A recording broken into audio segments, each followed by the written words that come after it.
தமிழ் மக்களுக்கு எனது அன்பான வணக்கங்கள். இன்றைக்கு நம்ம பார்க்க போற சமையல் குறிப்பு கோவக்காய் பொரியல் எப்படி பண்ணுறதுன்னு பார்க்கலாம். இதுவரைக்கும் நம்ம வீட்டு கிச்சன் சேனலை சப்ஸ்கிரைப் பண்ணாதவங்க கீழே உள்ள ரெட் கலர் சப்ஸ்கிரைப் பட்டனை ஆன் பண்ணிக்கோங்க. பக்கத்தில் உள்ள பெல் பட்டனையும் ஸ்டார்ட் பண்ணிக்கோங்க. This is my humble request. உங்களுக்கு என்னோட வீடியோஸ் உடனே வரும். இப்போ நான் ஒரு பெரிய பாத்திரம் அடுப்பில் வச்சுருக்கேங்க. அதில் ஒரு 5 டீஸ்பூன் சின்ன டீஸ்பூன் அளவுக்கு கடலெண்ணெய் யூஸ் பண்ணியிருக்கிறேன். அப்புறம் 1/2 டீஸ்பூன் சீரகம், ஒரு ஃபுல் டீஸ்பூன் கடுகும், அதில் கொஞ்சம் உளுந்தம்பருப்பும் சேர்ந்து இருக்குது. இதை நல்லா பொரிச்சு எடுத்துக்கலாம். அதாவது இது நம்ம தாளிக்கிறோம். இதில் நீங்கள் ஒரு 1/2 டீஸ்பூன் கடலைப்பருப்பும் ஆட் பண்ணிக்கலாம், நல்லாயிருக்கும். இப்போ இது பொரிஞ்சதுக்கப்புறம் கொஞ்சோண்டு கருவேப்பிலை போட்டுக்கோங்க.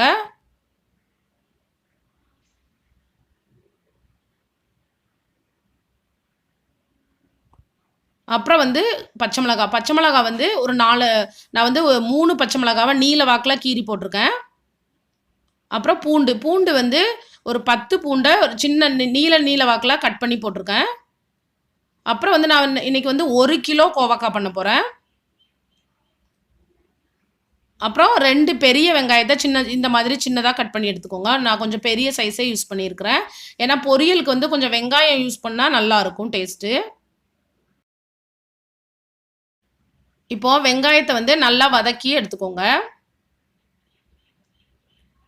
ஒரு 2-3 நிமிஷத்துக்கு ஸ்லோ ஃபயரில் இந்த மாதிரி வதக்கி எடுத்துக்கோங்க. அப்புறம் கோவக்காய் நான் 1 கிலோ யூஸ் பண்ணுறேன் பாருங்கள். இந்த மாதிரி நீல வாக்கில் கட் பண்ணி வச்சுக்கோங்க, நல்லாயிருக்கும்.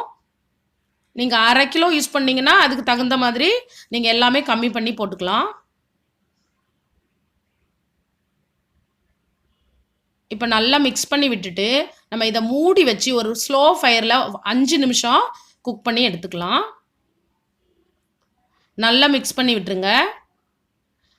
ஓரளவு இது குக் ஆனதுக்கு அப்புறம் நம்ம உப்பு போட்டுக்கலாம். பாருங்கள், இப்போ 5 நிமிஷம் ஆயிட்டு இந்த மாதிரி வதங்கியிருக்கு.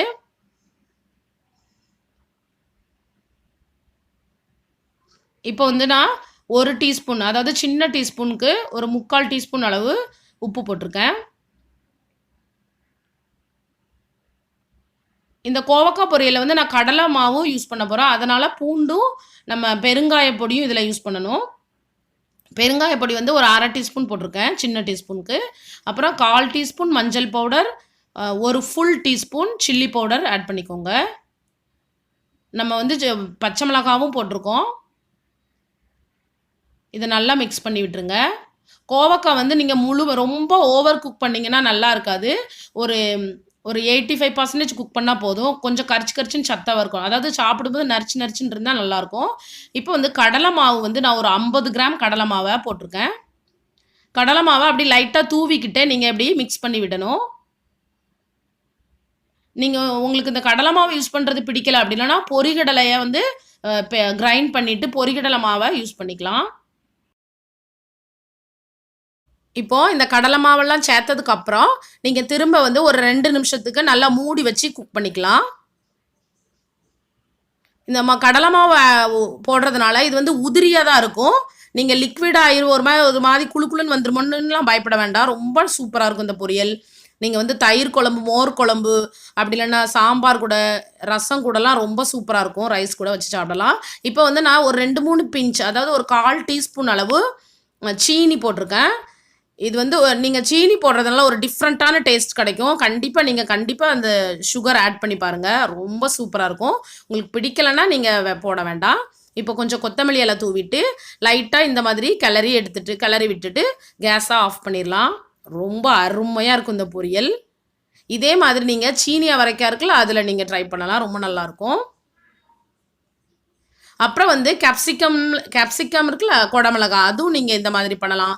அப்புறம் காரமே இல்லாத ஒரு பச்சை மிளகா இருக்கும், க்ரீன் கலரில் ஒரு மாதிரி கிளிப்பச்சை கலரில், அந்த பச்சை மிளகாவையும் நீங்கள் இந்த மாதிரி ட்ரை பண்ணலாம். ரொம்ப சூப்பராக இருக்கும். இது வரைக்கும் பொறுமையாக என்னோடய ரெசிபியை பார்த்ததுக்கு ரொம்ப ரொம்ப நன்றி. தேங்க்யூ ஸோ மச் ஃபார் வாட்சிங். தேங்க்யூ.